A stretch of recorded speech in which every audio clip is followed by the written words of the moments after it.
Welcome everyone to Weekly News and a DW Main Major Tidbit, and the topic for this video is Mga diskaya, tikom na, Romualdez bumisita sa ICI. Determine the truth and to give all the facts and information.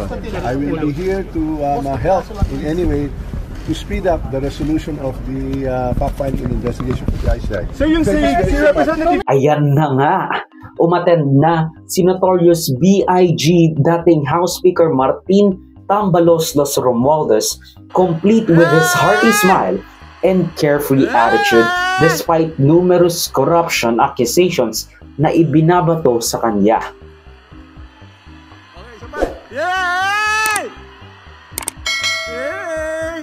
Matatanda ang bukang bibig na ang pangalan ni dating House Speaker Martin Romualdez sa lahat ng paratang ni VP Sara Duterte, alleging him and Zaldico siphoning off of the DepEd budget.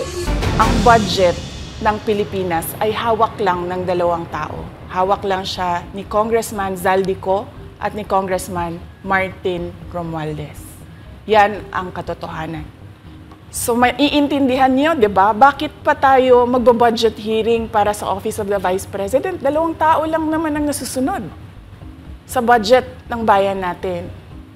To the most recent one, where Romualdez and Zaldico was name-dropped by the Diskayas among other officials at apparently some supposed whistleblower, or at the very least, nagagamit ang kanyang pangalan.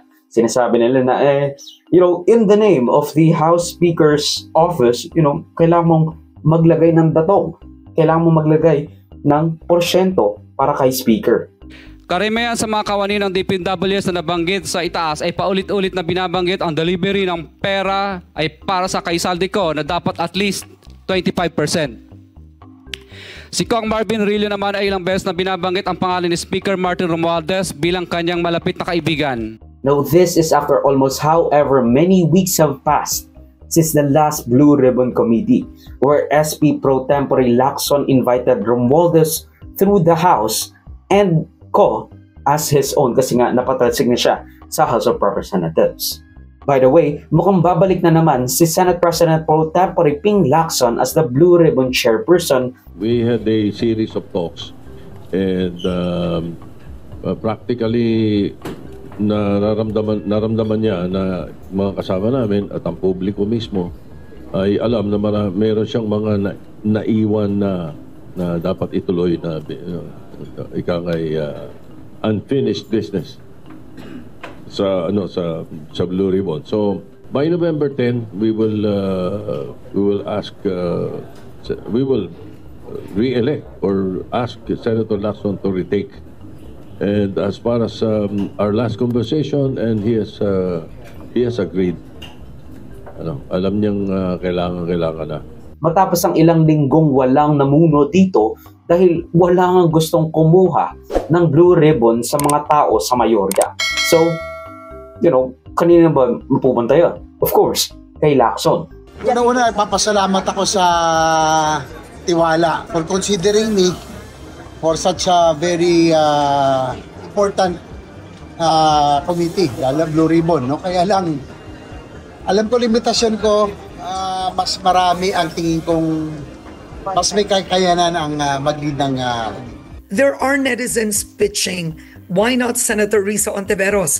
I mean, not to take anything away from Senator Ping Lacson, of course, but was that a factor in the decision making? Yes, indeed. We asked her. I think you better ask her why. We asked if she was interested, and she herself said, "No, I prefer Senator Lacson." But interesting. Pero ngayong ICI na ang nag-hearing at ayon pa sa isang interview na ginawa ni former DPWH Secretary and member of the ICI Rogelio Singson na hindi rin siya pabor na gawing state witness ang mga Diskaya dahil hindi sila ang most guilty. Diskaya, Bryce Hernandez, Alcantara, kahit sino sa kanila, wala. Personally, no way. They are not the least guilty. They are not. They are principal players. Nakinabang na yung mga yan. Tama na. Galit na yung tao dahil sa kanila. Tapos bibigyan mo ng state protection to be able to get away from further cases and enjoy the benefits of their anomalous practices? Huwag naman. Tapos meron pa naglo-lawyer sa kanila na kailangan silang ilagay sa state witness program para makasiwalat nila yung korupsyon. Pero hindi na nila kailangan pag-ibigay. Hindi na nila kailangan ibigay yung mga alleged na nanakaw sa kaban ng bayan, whether that be from substandard projects, ghost projects, among other things. Mr. Chair, sinabi ko na sa iyo, the interest of this committee is the impartiality, the objectivity. Saan mo kayo magbibigay ng opinion? Why did you choose, for example, Bryce? Over to this guy. My opinion. You cannot question my opinion. Outside of this hall, you cannot question my opinion. I am questioning your opinion because you are the chairman of this committee, Mr. Chair. What's your opinion? Mr. President, we are still in the process of investigation. If we are in the process of investigation, why are then you we so should not protective of this guy? judge. Why are you so protective? I am not protecting them. Mabuti sinabi mo yan, Mr. Chair. Pwede ba nating i-record ito? Which brings us to the crux of our point here. Kapag walang incentive ang mga tao na makipagtulungan sa ICI o kanino mang ahensya na nag-iimbestiga, hindi makikipagtulungan ang mga yan. According sa mga Diskaya, they invoke their right against self-incrimination at hindi na makikipag-cooperate pa with the ICI. That meant they can't tell their stories. They can't ask for a lenient sentencing kapag nagkahulihan na at nagkakulungan na. But most importantly, they seal their fates as the people who have something to hide. Invoked their right to self-incrimination and manifested that they will no longer cooperate with the investigation being conducted by the ICI. They were thinking that when they cooperate before the ICI, they will be getting a favorable recommendation from the Commission as state witness. So bakit ba sinabi ni dating DPWH Secretary and ICI member na si Rogelio Singson kung bakit hindi siya pabor sa witness protection na gustong ilagay sa mga Diskaya? Well, first, hindi sila yung least guilty among all their peers. Kasama sila, partner sila ng mga yon. Pangalawa, ayaw nilang isole, or at the very least, hindi nila ino-offer isole yung mga perang nakuha nila, yung mga nakamkam nila. At pangatlo, parang merong selective na amnesia yung mga Diskaya na, from 2022 forwards, alam na alam nila lahat. Pero 2016 onwards, kung kailan sinabi nila na, dun sila nag-umpisa sa flood control projects, wala silang maalala. So, maybe you can watch my previous videos, lalo na nung unang beses silang pumunta sa Senate hearing ni Marcoleta.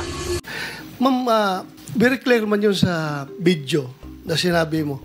Kung kailan kayo kumita ng malaki, sabi mo, noong nag-DPWH na kami, gusto mong i-attribute yung wealth ninyo going back noon pa sa tatay mo, noong nagsimula kayo ganon. Pero very clear, the video won't lie. Sinabi mo, noong nag-DPWH na kami. Yes po. So, kailan ba kayo nag-DPWH? Yung mga flood control projects, kailan kayo nag-engage ng flood control projects sa DPWH? Siguro mga 2016 onwards. Please make sure of your answer. 2016? Yes po, 2016 onwards po. 2016 onwards? Yes po. Ang iniisip ko nga noon, huwag muna sanang isarado ng harap-harapan ang pinto ng pagka-state witness. Dangle it in front of them para maengganyo silang magsalita at magkwento. Tapos, huwag mo ibigay sa kanila. Tapos, huwag mong ibigay sa kanila yung gustong-gusto nila. Tapos ngayon, sinabi ng ICI, magla-livestream na sila. Ila-livestream na nila yung mga hearing nila. Which, kind of good, kind of bad. Kasi, kapag na-livestream yun, people act different when they are on live stream. But, for the pro side, sinasabi natin na, meron transparency sa ganong hearing kapag nakapublicize. Pero, paano na lang yung nasunog na papeles sa isang DPWH QC office sa Region 4B Pangarap? Sino na naman ba ang naligtas sa sunog na tumagal ng mahigit 1 oras? Ang sabing dahilan daw may short circuit na nagnap sa record stations sa isang cubicle sa third floor or something like that. Basta record station. I mean, how convenient na doon nagsimula yung sunog. Pero, don't worry guys kasi wala naman daw nasirang flood control files. So, lahat daw yun testing materials lang. So, you don't have to worry. Pero itong dapat nilang tandaan. Kahit totoo man yung sinasabi nila o hindi, you can't blame the people for not believing in whatever you say. Lalo na at this is very suspicious. Lalo na, records mismo ang nasunog. Tapos isang oras pa, bago na apula. Wala ba kayong sprinklers dyan sa taas? Wala ba kayong sprinklers dyan sa QCDPWH office? Ang video clip na ito ay galing sa aking series ng News and Worthy Recap. Check the entire videos for the complete weekly news recap and subscribe to the channel to be kept up to date sa mga local at global news na I'll make sure will be interesting to you. Particularly you, whatever your name is. Hindi ko alam, sorry. Salamat sa panonood mga ka-farmy. Like, subscribe, follow me, like sa socials and avoid Joseph that will be linked down below. So, susunod, of course. Paalam.